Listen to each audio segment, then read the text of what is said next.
Turn to Matthew chapter 10.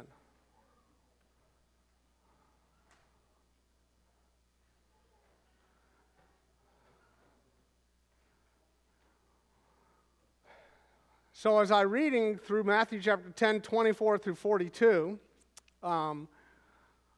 first thing I ask myself is, what does it look like, or what must it have looked like to be in Christ's classroom for 3 years? Now, school starts tomorrow, for most schools. And I haven't asked all the kids, so if I did a survey, I'd say, how are you guys ready for class? And most of you would probably want to roll your eyes and say, yeah, whatever. But think of these guys. They were in class, and their teacher was the Messiah. And they were with him for 3 years, night and day. And what it was like in that classroom. And the point of being a disciple was to emulate your teacher.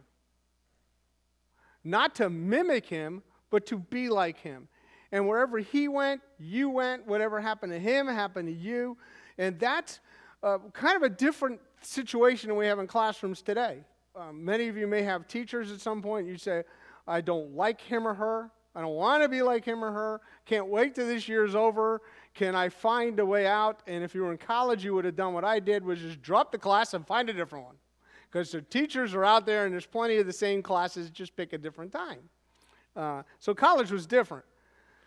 But when we look at this section, Jesus warns his disciples what life will be like because they've been his disciples. Which is kind of interesting, because if you really think about it, Christ is God. He knew everything then. He didn't stop being God.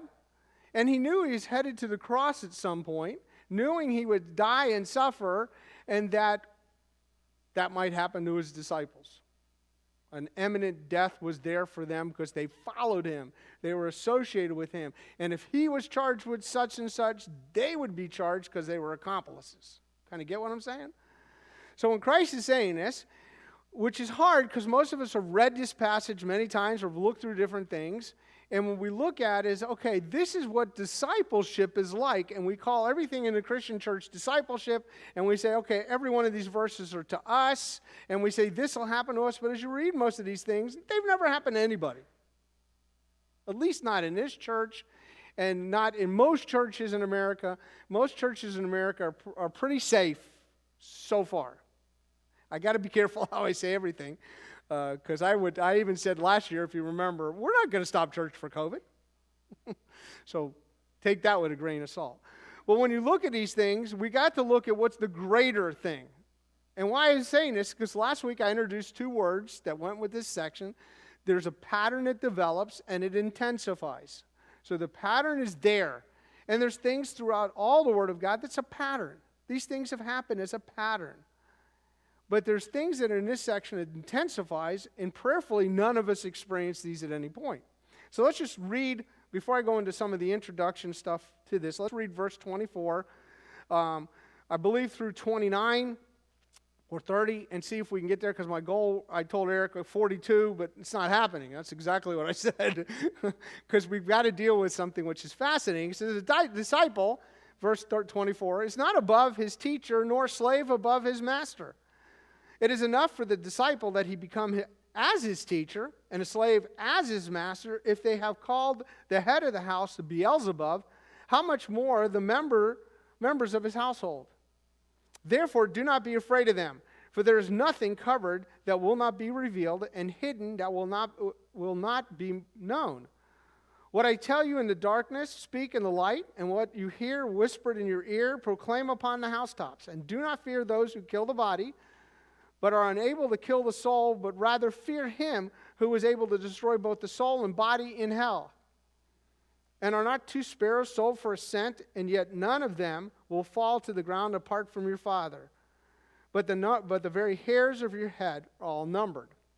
So here's where we're going to go with this a little bit this morning. This is setting up what is. And this is a standard for this disciples that are under Jesus. Now, I'm going to stay away from this idea for a minute. If you can do this with me, we are in the book of Matthew. This is not discipleship program for the church. We can't put that in here. It's not there. This is what pupils, let's change it. This is what pupils did with their rabbi, okay? It was a rabbi-student understanding. What was common around that time, if you remember, some of the disciples following Jesus also were part of John the Baptist's disciples, students. Now, if you know anything about this idea of taladim, the idea of studentship or discipleship, it's just you have to pick your rabbi that you want to learn from and you follow him everywhere. That's how that progressed. And I like that kind of idea because I think that still is within the church today where faithful men will teach faithful men also to be faithful men kind of idea. So that's still idea of student-pupil relationships still there. And I think that should be there. That's always been a great way of learning and should be still. I'm an advocate for smaller classrooms because that's the pupil-rabbi kind of situation where you're learning that in. I have a friend who grew up very much more Jewish than I did. He was around a lot of rabbis, and he refers to this rabbi took him through this arena, this rabbi took him through this arena, this rabbi, and he knows all the rabbi names, and he's gleaned from all these different rabbis that had taught him in a pupil-student understanding. We kind of try to do that here, that we have different classrooms for different ages teaching them, because if I was trying to teach this wonderful group of kids, I look at it, and please understand this because you all are going to be mad at me, but it's like herding cats. You know? Little kids are like herding. It's tough. And some guys can do that. My cats begin about 12 years old to about 18. I could herd some of those. You get littler ones that are in a mixed group like that's hard. It's hard. But when you took a student in, you were taking them through a cycle of whatever you're teaching for a time. This was not a lifelong situation. So Jesus had them for 3 years. And I want you to understand that. But I want to get you to the summary first. I want to give you the answer to the question before I tell you it, okay? Looking for chapter 11, verse 1. And this is famous in the book of Matthew, this style. It says that it came about that when Jesus had finished, that idea of when Jesus had finished is in 5 different places in the book. Every time it says, and when Jesus had finished, look for the discourse before it. Look for the teaching. A discourse is a fancy word for a time of teaching, okay? So we're just finishing, because of this, we're finishing a time of discourse. And notice what it says, giving instructions to his 12 disciples. So the point of this discourse is what he was saying to his 12 disciples. I'm not making it up. I'm telling you what it says. So when we go back and look at chapter 10, 24, he's talking mainly to his disciples. Do you see how the reasoning behind that? He's not talking to you and your discipleship, what you're going to go through. He's talking to his 12, and notice what it says. And he departed from there to teach and preach in their cities. And we've kind of talked about that. This message had to go to the Jew first. That's what started chapter 10. We all good on this so far. So if you just look, I'm just going to give you chapters, verses, because some of you may want to look. Chapter 7, verse 28 says the same thing. When Jesus had finished, what did he just finish? He finished the Sermon on the Mount. Chapter 5 through 7. So when he had finished the teaching, and he'll tell you he taught mainly it was the 12 disciples. Okay? In chapter 13, verse 53, when he had finished, chapter 13 is all about the parables, so it's a section of parables. So when he had finished teaching, and the parables are discourse, a time of teaching, each one of those parables have the same subject. The kingdom of God is like, kingdom of heaven, we're Matthew. What is the kingdom of heaven like? Okay? Chapter 19, verse 1 ends another section on teaching when he was dealing with the Pharisees, and he ended another discourse there in chapter 19, verse 1. Chapter 26, verse 1 is the last time it's mentioned, and he just got finished with what we call the Olivet discourse. A couple of days before Christ died, he says, this is what's going to be the end of the ages, what it's going to be like. So we'll get there sooner or later, and we'll get a good picture, but I'm going to give a preemptive strike. Everybody wants to know what happens at the end. Come on Daniel Wednesday night, we're going to talk about it ahead of time. We're going to incorporate some of the Olivet discourse into it, hopefully. So that's mainly what's happening. We have a summary of what this is being said. So when we go back to Matthew chapter 10, verse 24, we got to plug this formula in. He's talking to his disciples, giving them instructions. Or better yet, commanding his students that what's going to happen. Telling his classroom what's going on. Secondly, verses 5 through 15 has already given you, chapter 10, verses 5 through 15 has already given us that the kingdom of heaven is at hand, and these disciples were given the baton, I guess the best way, since we're just finished with the Olympics.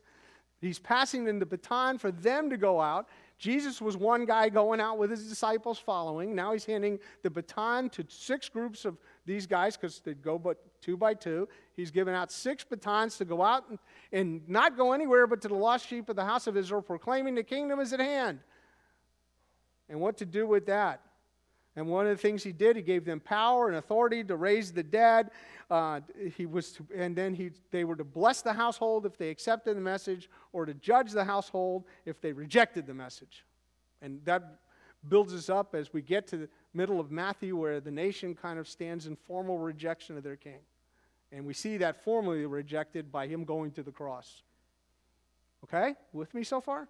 Thirdly, the audience is very selective. The audience, still in Matthew chapter 10, to the discourse was the disciples. The broader audience is the lost sheep of the house of Israel. We're not going beyond that. So when people say, oh, this is discipleship for the church, they just put something into the context that's not there. And I'm not trying to diss discipleship, but you can't get discipleship from chapter 10 of Matthew, what it is in the church, because it's very problematic if you do. You see why. Because one of the first things you got to do is you got to tell all your disciples to go out and just reach the lost sheep of the house of Israel. How do you think that class would go about? Because I live in Tulsa. I don't know where you all live. Some of you may live in Broken Arrow and Tulsa and Broken Arrow and Jenks or whatever you're living in. And there's not a huge Jewish population. Most of you would say, where do I have to go? I got to go to South Beach or something. Where am I going to find Jewish people? Most of you have never met one unless you come to church. Hi, how you doing? I'm Jewish. Most of you say, if they're all like him, hey. But you get what I'm saying? How many of you know Jewish, and that would limit your ministry to where? To nowhere. But this was a limited ministry. Because the greater picture is the Messiah was to be the good shepherd, the final shepherd, the ultimate shepherd that would lead his nation back to being regathered. That's what the end time is like. Jesus will prove to be Messiah as he gathers his flock from amongst the world. So chapter 10, verse 24 opens with a really good principle, a foundational understanding.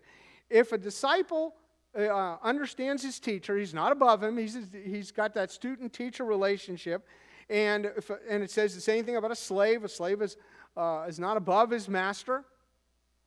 What it's saying is those two will emulate the one above them.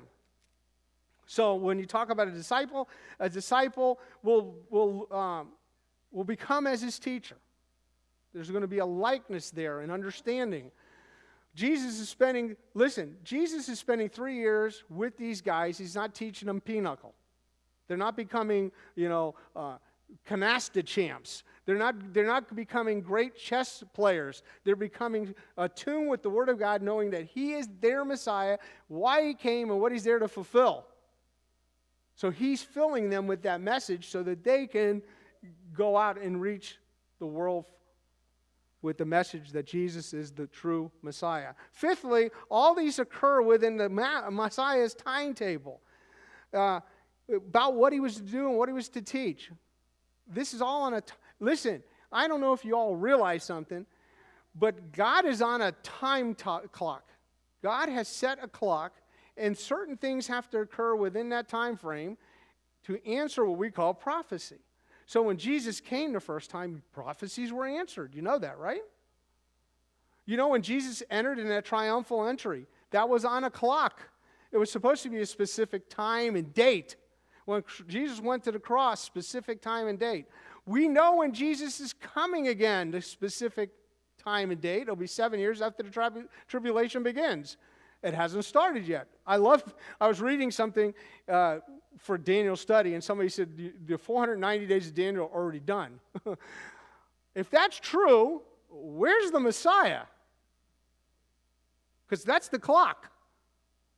That's basically put on, it's like a stopwatch, put on pause, waiting for the next guy to go. Right now it's on pause. So when we get here, I want you to understand fully this is the most annoying thing, what a disciple is. Because I think we've made the word disciple very Christian. In other words, it's a church word. You wouldn't go out and use that. Again, school starting, I look around the room. We got a lot of teachers and a lot of students in this church. We're blessed. I'm looking, wow, teachers. We got teachers everywhere, okay? We got students everywhere. And most of you guys call yourself teachers and students. It'd be really great if you called yourself disciple and rabbi, because that rabbi means teacher, and disciple basically means student. So when we look at these ideas that's happening here, within Matthew, he's instructing his students as a good rabbi because they have followed their teacher. Now as we enter into chapter 10, verse 24 through 42, it's still involving his pupil. He's still teaching it. We are privy to what is being taught his disciples, his students. You with me so far? Okay? I think the damage we do to the Bible is we see something that's two people having a conversation and we get into it and we want to know, hey, is that for me? Is that about me? Are you talking to me? No. Stand there and listen. How's it said in I'd have to ask my mom, it's shush, right, in Yiddish? Shush. Just don't say anything. And listen to what the dialogue and what's happening between the two parties are and see what you can glean out of that. Do you understand what I'm saying? So step away from it and just see what's going on. And I think that's important because he's given instructions, again, chapter 11, verse 1, to his 12 students. And here's why I always say this. Do you realize Judas is here? Picture the classroom and Judas is here. So it has nothing to do with how do you grow people in salvation? It's not how people walk in their salvation because Judas is here. He's instructing his 12 students in what's life going to be like when he's getting ready to exit. And you're now left without a rabbi, without a teacher. The first thing we should never assume is he's talking, this is what saved people should be like. Because Judas is there. You all understand what I'm saying, right? Judas is there. And Judas is getting the same instructions. He's going to do the same things these guys did. So he sets the pattern of the times. The pattern of the times is that if the teacher is going to be treated one way, the student should expect the same treatment. Now, here's the thing that we don't really grasp also. Jesus is about 33 years old, give or take. 33. His students are what you would have in any classroom situation today. They range probably from the age of about 13 to about 22. Right? We call it the little red schoolhouse kind of thing. They're not old. And I'm giving 22, I'm getting a lot of leeway in that. I would, because a bunch of people have argued with me and I don't think it's that important. I always thought they were a lot younger, like 11 to 18. But I don't think that's a rock I'm dying on kind of thing. So, but Jesus wants them to understand that when he's gone, they're going to have to expect the same treatment he's been given. And remember, this is still all prior to the cross. And when we look at the intensity and the extent, he's only talking about them. So this verse, verse 24 and 25, is foundational to the upcoming verses. Now, we'll see later, Peter will deny Christ. And we all are pretty familiar with that. And why he was disassociating himself from Christ is because Christ was now being tried when he denied Christ. Christ was being put through trials. And he knew death was imminent for Christ. If death is imminent for Christ, who's next on the tree? Well, if you look at all the disciples and their namings, Peter was always first. So his head was next on the chopping block. So he's doing what seems natural to him at that point. I have nothing to do with this guy. I don't even know who he is. I know you know Jesus. I've seen you with him. No, you got to be crazy. And you want to see this in real life today? Turn on the news and watch what's happening in Afghanistan. A lot of these people had association with America and their heads are on the chopping block, literally, because they were associated with America. Because these guys just loathe us. Loathing us means loathing our associates. You guys got what I'm saying? So we get a good picture of what's going on. So when we talk about that, remember it's under the umbrella of what's happening with Jesus. Because Jesus is referred to in verse 25 as being Beelzebub. Now, that's not something nice you call anybody. And what happened was the Jewish leadership had called him this, not only here, but in other places. And it says, let's look at this for a second, because I want you to see this. When it says in the middle of verse 25, it says, if they have called the head of the house Beelzebub. I don't know why the if is there.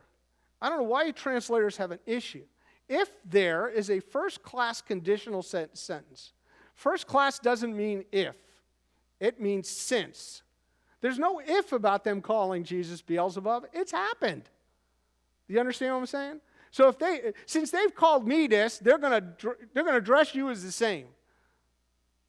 And this is not a nice idea that's here. It basically refers to Satan, but it's backdooring. What they're saying is you're the Lord of the flies. You're the Lord of, or Prince of Baal. Those two ideas are incorporated in that word. Could you imagine being Lord over flies? That's crazy. They're calling the God of all creation the Lord over the flies. If they associate with that, what will happen to the members of the household? What's going to happen to the rest of the disciples? Are they not going to be called worse? Are they not going to get worse treatment?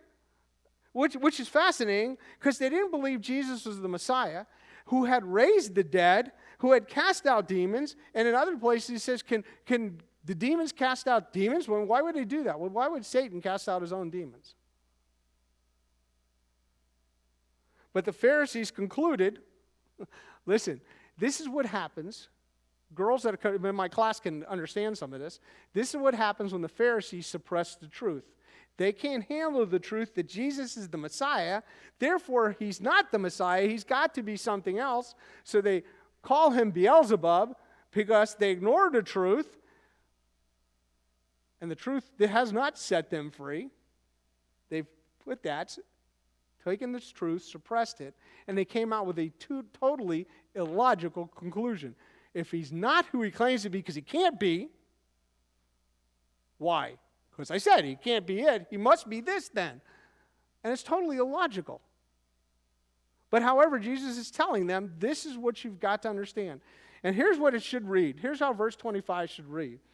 If it is normal for the pupil to be likened to the teacher and for the slave to be likened to his master, since they have called the head of the household Beelzebub or Satan, how much worse will they call his household?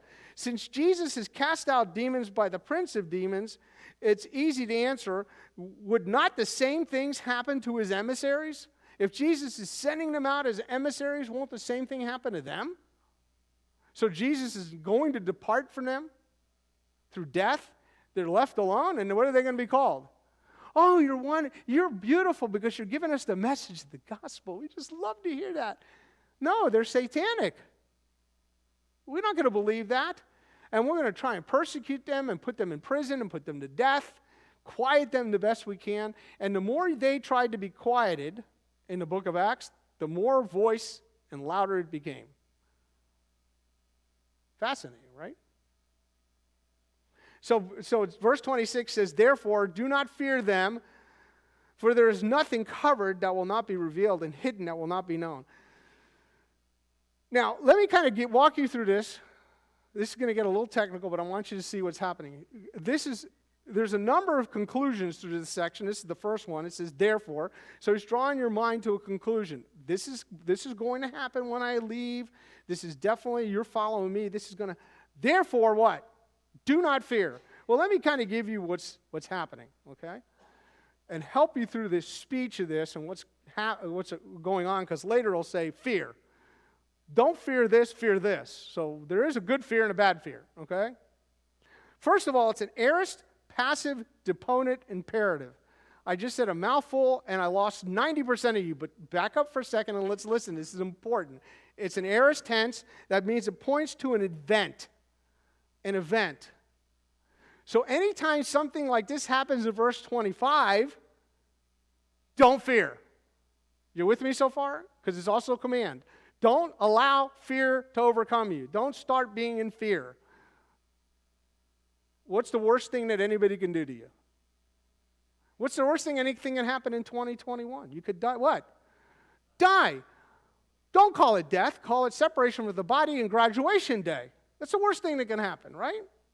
So you shouldn't fear that. Okay? Aorist tense means it's an event. When I said passive deponent, people get all warped in their mind, because passive deponent means, if you really look at it as, don't allow fear to overcome you. Don't allow fear to overcome you, but it's also middle, so they both act together. That means you're involved in the event. So it's reflexive, and don't allow you to be overcome with fear. So there's something you've got to focus on instead of the fear. Put your eyes elsewhere. And it's imperative, obviously, it's a command. So that's not telling you anything about the word. The word is phobio. Phobio is where we get our word phobia from. Fear of whatever. What are you afraid of? I'm afraid of going outdoors. I'm afraid of heights. I'm afraid of this. It's not talking about that in general, but we see the word all the time.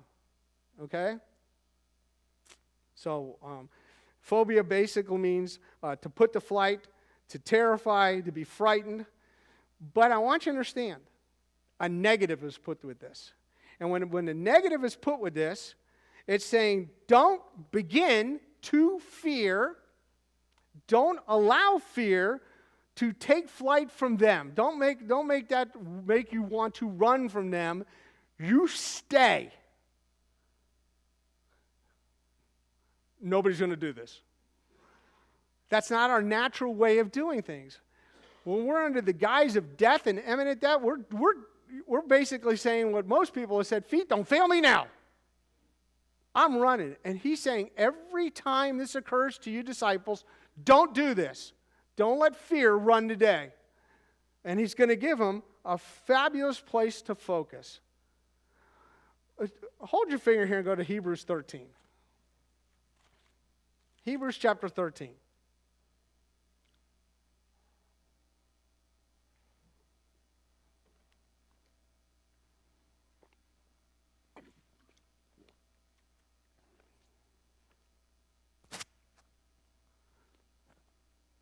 Hebrews 13, verse 5 says this, which is similar to what's being said, so this is applicable to us.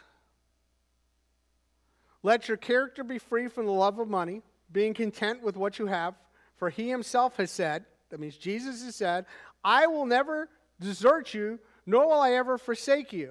So we confidently say, here's our rapport, here's what we retort to things that happen.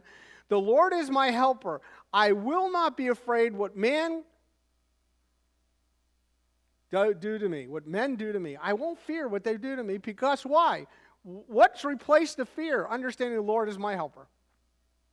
And I think we could say the same thing back here in Matthew, that they are to look at the Lord and say, you are my helper. What does it matter what men do to me? And most of the time we're in a situation of fear, or the disciples, is something that may not have even happened or can happen. Do you understand? We're fearful. Oh, I was told this when I first went to Detroit, and I wanted to go drive by the stadium. I'm a big baseball fan. It wasn't baseball season. I was in Michigan, at Detroit, obviously, and I said, I'm going to go drive by the stadium. It's daytime. I was going to drive by the stadium and say, hey, there's Tiger Stadium. I've been there, kind of thing. I didn't go in it because it wasn't baseball season. And I was told, don't go there. It's a bad neighborhood. The first thing I said in my mind was, I deliver mail in a bad neighborhood. I delivered mail at that time in Miami's ghetto. I win. Okay? And I couldn't fear what was going on. They feared me. I'm going to tell you why. I had the checks. Got to know what cards you hold. But I drove there. Nothing about fear in my mind, because when I got there, I'm going, nothing's happening here. It's a big, nice stadium, wide roads, we're good. I said, I saw Tiger Stadium, and I left. That was it. But see, their people are predisposed. It's don't go there because it's bad. Now I'm going to say something. Don't go in bad neighborhoods. It's stupid. Especially at night. You just don't. But what the idea is that the predisposition to fear what man can do to me. I'm not. You shouldn't either.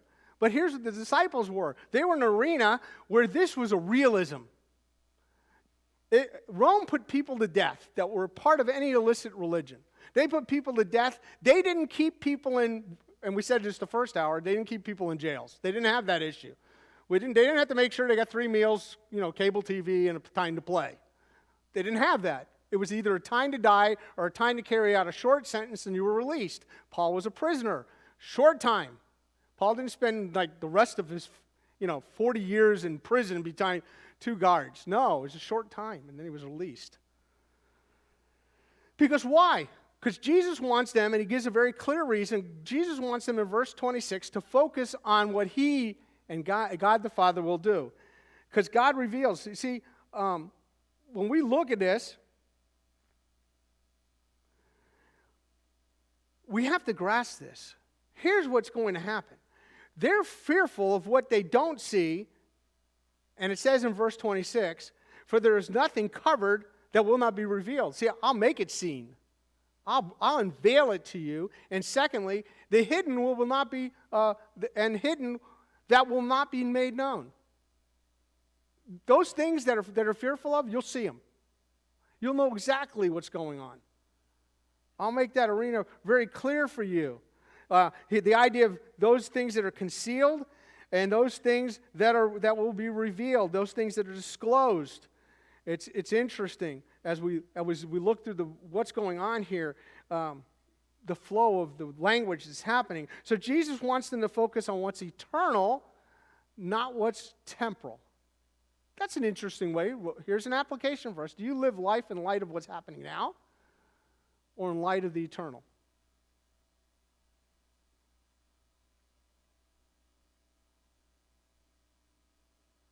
So for Jesus' disciples to be filled with fear was against what their leader was doing. Jesus was going to face the cross. He wasn't exemplifying any fear. And Jesus therefore gave them the most solid reason not to begin a life of fear, because they were emissaries of his who were facing those who would mock them, those who would scorn them, and those who would want him dead, them dead. And he says something that I don't think most of us catch. There is nothing. See that little word is? I know it's no big deal. It's a verb, right?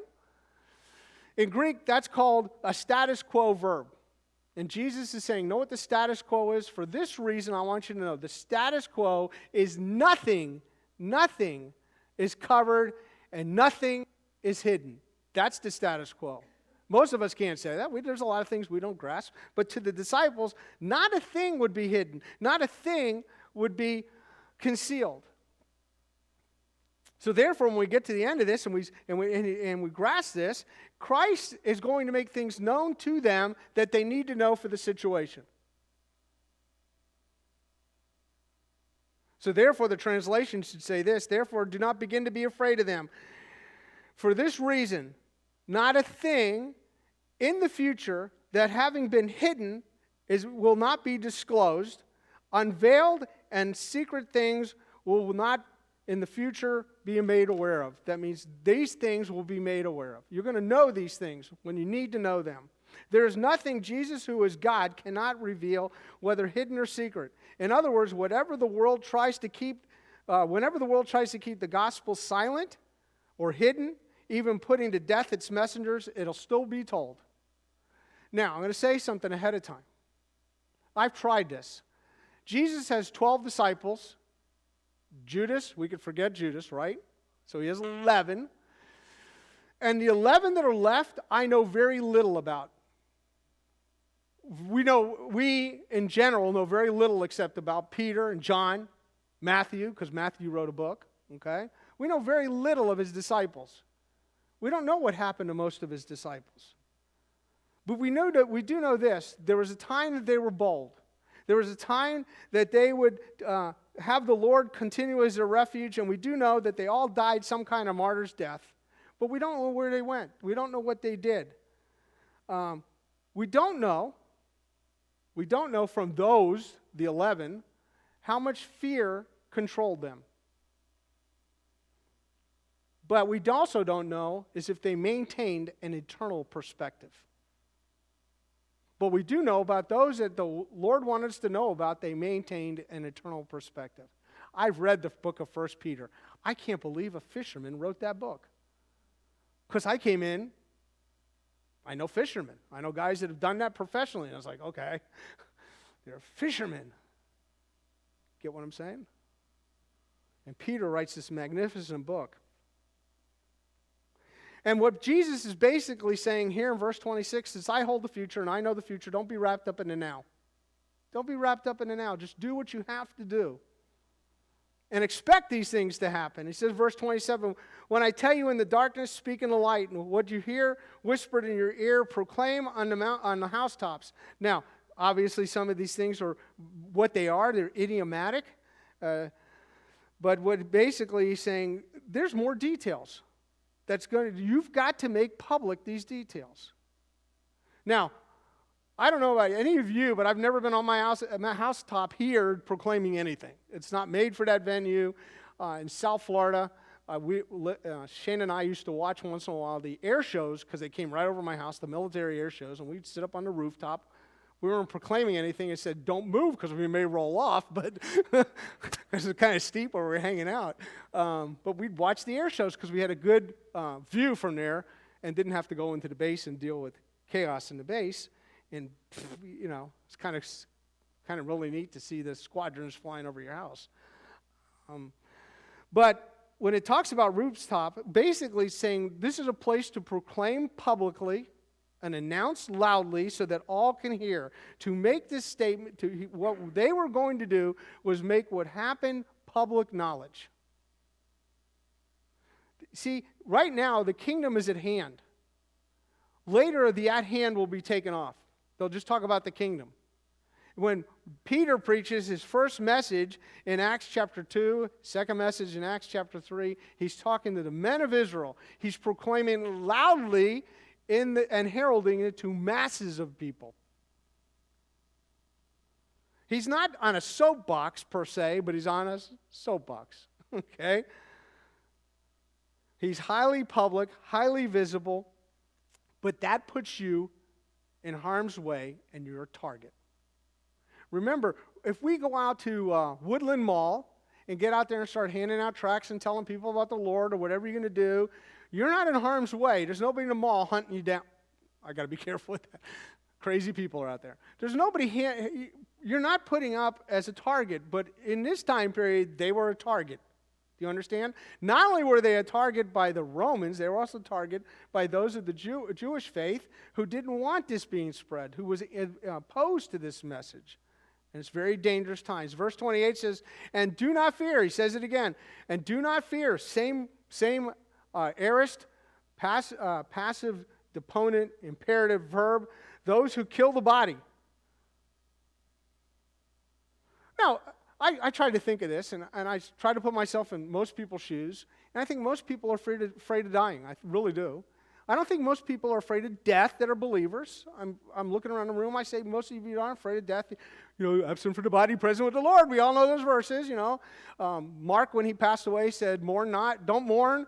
I'm home." I like that. I'm home too when I leave. But the process of dying, I don't want to do that. Is that all you got for me? That's how I'm going to die? The process of dying? But that's a fear. Isn't it a real fear that most people have? And this is a reality to these 12 guys. Jesus wasn't saying, except for Judas, you're going to go hang yourself. He didn't say that, He's just talking to them as a group of guys and telling them what's real at their time, what's going to happen. But it's a hard way to live life and still fear life. That's why people become psychiatrists, right? I want to help you with your fear. Give me an answer before I pay you. That'll answer my fear.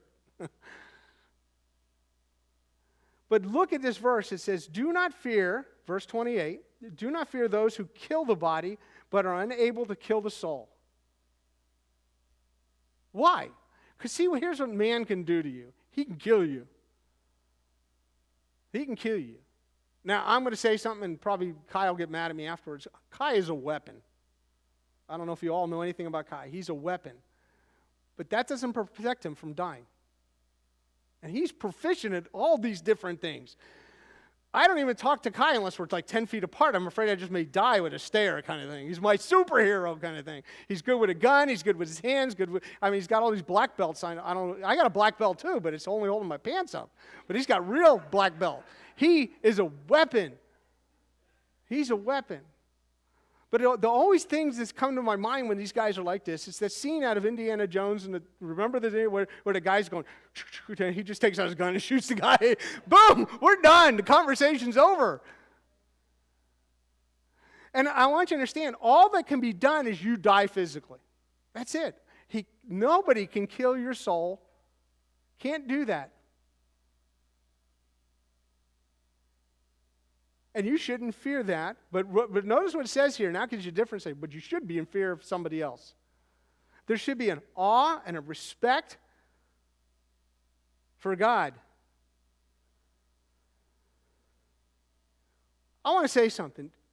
I don't know if you all realize this. Your body that you have right now is only good for one place, earth.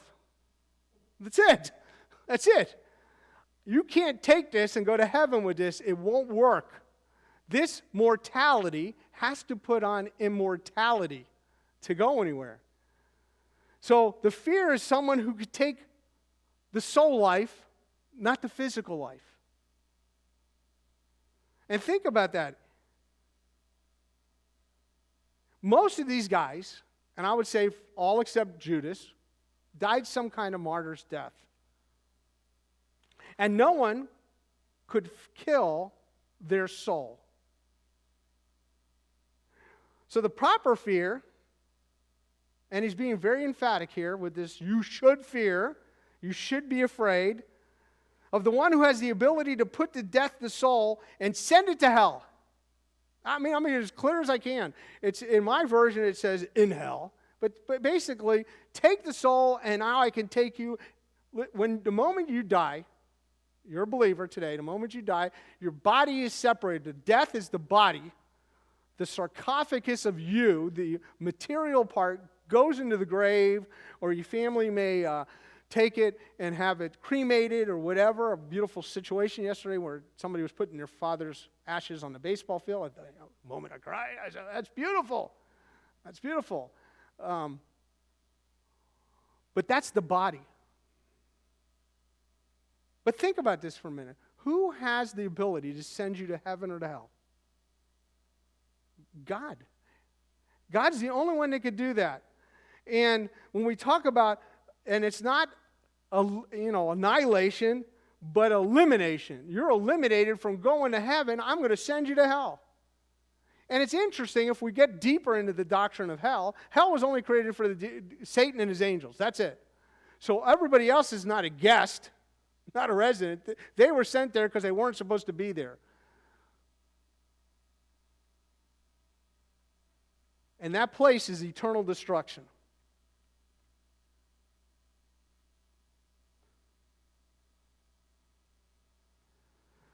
Gehenna at that point was a trash dump outside the city, and it constantly burned and was like a lake of fire. So the people had a visual. I don't know if you guys have ever experienced that, because I can't remember a place in Tulsa like this that's a huge trash dump that stinks and constantly burning or whatever they're doing. There's a place like that in Florida, right outside of where we went to eat at a restaurant. It was really weird. Lizzie and I would go to this beautiful place to go eat out on the water, but you had to pass the dump. We used to call it Mount Trashmore. Anybody ever seen a Mount Trashmore? So it was a beautiful place because in Florida, that was the highest spot where we grew up. And it would stink and would continually burn. And it was a great visual for us to talk about, hey, let's talk about hell before we go to dinner. Does it smell like that? Probably worse. It was a place that was horrible. And what it is a beautiful picture for people to know that this is not a good place. I've actually heard somebody say, I don't mind going to hell. Oh, you better. You better. Because there's no get out of jail card for that when you're there. You're there. You're a permanent residence in a place you're not supposed to be that stinketh to high heaven, and it's a place of fire continually. How that works out, I don't know, and I don't care. Somebody once asked, what do I think about hell? Nothing. I try very little to think about it because I'm not going there. I don't have to get prepared for it. I got out of the hell card a long time ago because I'm going to heaven, right? And I think we have to understand it is a place where it is for the soul. The soul will be destroyed there for eternity. That's the fear that people should have. So it's better to fear God. Solomon put it this way: the fear of the Lord is the beginning of knowledge. That's a good place to be. It's a proper fear. Verse 29 says this: are not two sparrows sold for a cent? Now, I found this fascinating. I didn't know they were edible. Sorry, I got to be like this. I could never think of can I have 2 sparrows and a little asparagus? I mean, think of a sparrow. You guys know what a sparrow looks like? I don't even know what it'd be like getting the meat off this thing. You know? I used to go to Kentucky Fried Chicken with the kids when they were little because I stopped that poison kind of thing. But I sat there one night and I sorry, I got to explain this to you. But I put the chicken together. That ain't a chicken. It's like a dove. What did they kill? It's like such a small bird when you put the parts together. It's like the smallest chicken I've ever seen. So I said, they're not really selling chicken here. I don't know what they're killing, but the population's narrowing down because of Kentucky Fried Chicken. But a sparrow was sold for 2 cents. Do you realize? And if you got a real big bargain, because it says you can get 5 for 2 cents. 5 for 2 cents in another section. Now, I don't know about you all. It's not dinner for me, but that was food back then, okay? It is what it is. But God's saying, and to you and me, it's probably, I don't know if you've ever taken a sparrow into any account. You're out there seeing birds, kind of thing. Who cares? They're birds, right?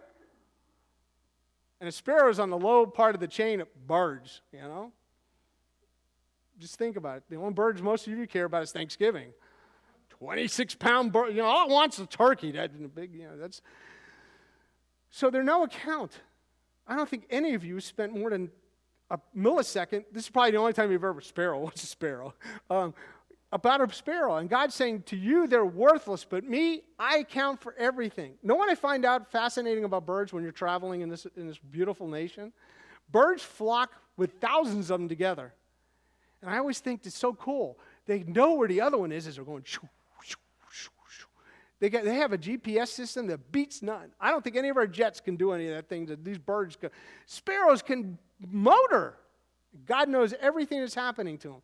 God knows when they run in front of my car and get burdenized. They know all these things. God knows everything on a sparrow. And here's what he did for you guys so you know. He says, not one of them will fall to the ground apart from your Father. Not one of them dies without me knowing. So if you see a sparrow dead on the ground, say, God knew about this little thing dying. God cared about this little thing dying. God cares about that. And I think that's good application out of this, to understand that God is sovereign even over the smallest bird. Well, not the smallest. I think hummingbird probably takes that one up. But none of them never fall to the ground that he's not aware of. Not one of them. Then in verse 30 he says, but the very hairs of your head are numbered. Now, I had to step back for that minute because I was going to pick on Jack and saying, God has a big count for you. 1, maybe.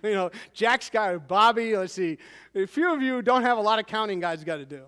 But what it's not saying is, and we're not getting sometimes, is God's got them numbered. That means your head and your hair and who you are is, and most of you don't think much about your hair. If you go in the shower and you lose a couple, whatever. It'll grow back. But God says, I can count for everything about you, even your hair. Even your hair I care about. And I think that's pretty good because most of us think, listen, my favorite thing to do in my hair is put a baseball cap on. Because you could do that, whatever your hair looks like. Yesterday, one of the little teams in Little League were all showing how their hair is all different, and the coaches got different hair. They're all taking off their hat and showing you your hair. I keep my hat on because I don't care. I've been doing that since I was a little kid. If I was up here, if I could do it, I would wear a baseball hat. I think it's part of my wardrobe. But see, God says, what you seem to understand as insignificant is super significant. So he's doing something which is really fascinating. When you do argumentation and bring up things, he's arguing for the lesser to the greater. If I care about your hair and I care about a single bird that's worthless, don't you think I care about what's happening to you guys? Yes, that's for the disciples, and for us, he cares about everything. Some of us go to prayer with God and bring up things like God's uninformed. We should go to God and say, God, this is happening with me. I know you know this information, but please help me through this. Not saying, God, I got to inform you. Do you know what happens to me? What's going on? Go to God. Understand totally that grasps everything about you, and he cares about everything about you. Then he says in verse 31, therefore, now I didn't say this for the first one, and I say this for this one. What's the therefore? Hannah, thank you. Hannah's saying the same thing as I'm saying it. What's the therefore? And we should say that every time we see a therefore, because a therefore has a reach and a thrust. That means it goes back to a certain point and goes ahead to a certain point, ties things together. Now the question is, how do we find out where that goes to? I believe the reach of this one is reaching past the one we just saw in verse 26. It's reaching all the way back to 24. But it's pulling all of this together, and it says, because he just said hairs of your head, and then he says, therefore, do not fear, you are more valuable than a sparrow.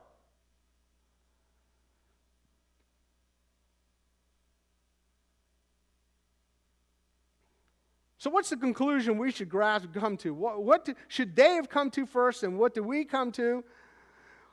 Who do we fear?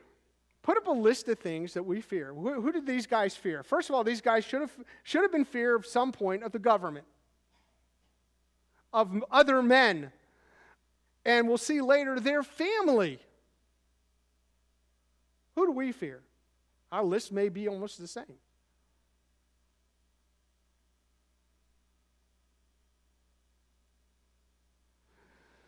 And why do we fear those? Why do they fear them? And I think Bible study is really this simple. What does it say about God? See, because most of the times, all of us, including the disciples, are focused on ourselves. Peter denied Christ because he was next. He wasn't saying, hey, John, you should deny Christ because you're next. He was worried about himself. Think about it for a minute. He didn't say, I'm denying Christ for Thomas.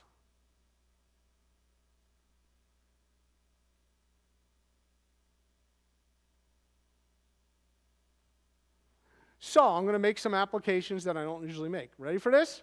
I'm going to give you 5 applications, real quick. And since Lizzie took 5 minutes in Awana, I'm going to take 5 minutes back from her, so she's stuck. 5 minutes. If they treated the Son of God with contempt, do you think the followers of Christ are going to escape any time of contempt? Yes, it was initially for the disciples. His emissaries would go out, not only in that time period, but during the tribulation, there'll be greater, even greater contempt for them. But the pattern has been set. And we could see vignettes of this all over, where people are treated like they would have treated Christ, with total contempt. And you may run into somebody, just one person, maybe a few people, and you're going to offer them the gospel. Tell them how they can get out of hell free, okay? And they're going to look at you with absolute contempt. That's what's going to happen. Secondly, is God not omniscient? And what that means is God just doesn't know everything. He knows every possibility. And you're there for a reason and a purpose. God knows everything. He knows what we've already talked about, the hidden, the secret. He'll uncover them. He'll disclose them. Because secondly, that has to do with this, God is also a revealer. Nothing is hidden from him. Fourthly, God has the ability to destroy both the soul and the body. All a man can do is kill you. As a believer, we can go to the Lord the moment we are absent from the body. Unbelievers, all they have left is hell. Only God can judge a man so deserving of hell and grace believers out with something they can never really fully understand. That is the blessing of heaven, because God is provident.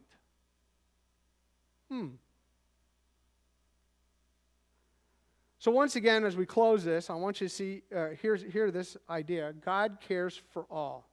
From a worthless half-penny bird to a worthless hair, all the way up to us. So he says in verse 31, stop being afraid. And I'd say, for us, fill in the blank. What drives your life? What is your greatest fear? Now, we began initially, we're talking about the disciples. What were their greatest fear? What the men would do to them. And later Jesus is going to say, it's not just about men. What I tell you the bigger picture? Here's what you need to be afraid of, not afraid of, what you need to be concerned with, what's going to happen. Your family's going to hate you.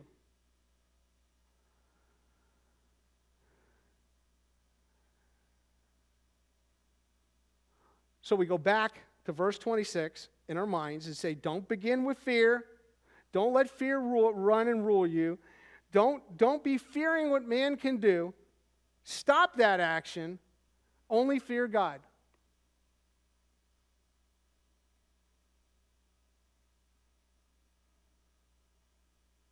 So a sparrow who goes uncontrollably to death for some odd reason and is not cared for by any man. I've never seen anybody doing CPR on a bird. I have done it once. I had a cardinal smash into my window, and he went like that, and I picked him up, and I rubbed him. Poof! It's kind of cool. But I think he was just startled for a second. But think about this.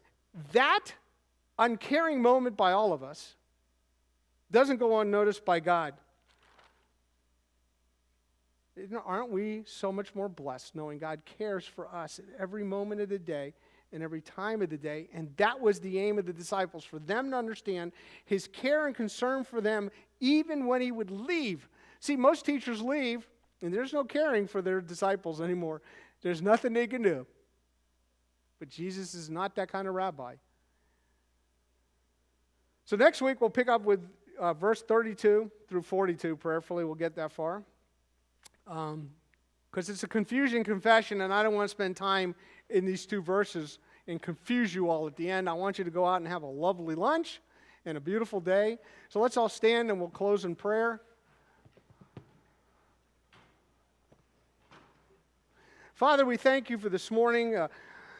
I thank you more than anything that your son gave very clear instructions about how you and him would control the situation, how you would help these young men as they were off as emissaries, that they would be fearful in certain situations. They had no need to fear because you are God who controls life and death and has a means and ways for everything to happen, that you are a God who cares, a God who is sovereign over all. And Father, as we go out our separate ways today, help us to remember our worth, our value to you, because your son died on the cross for us and became our Savior. Thank you for that.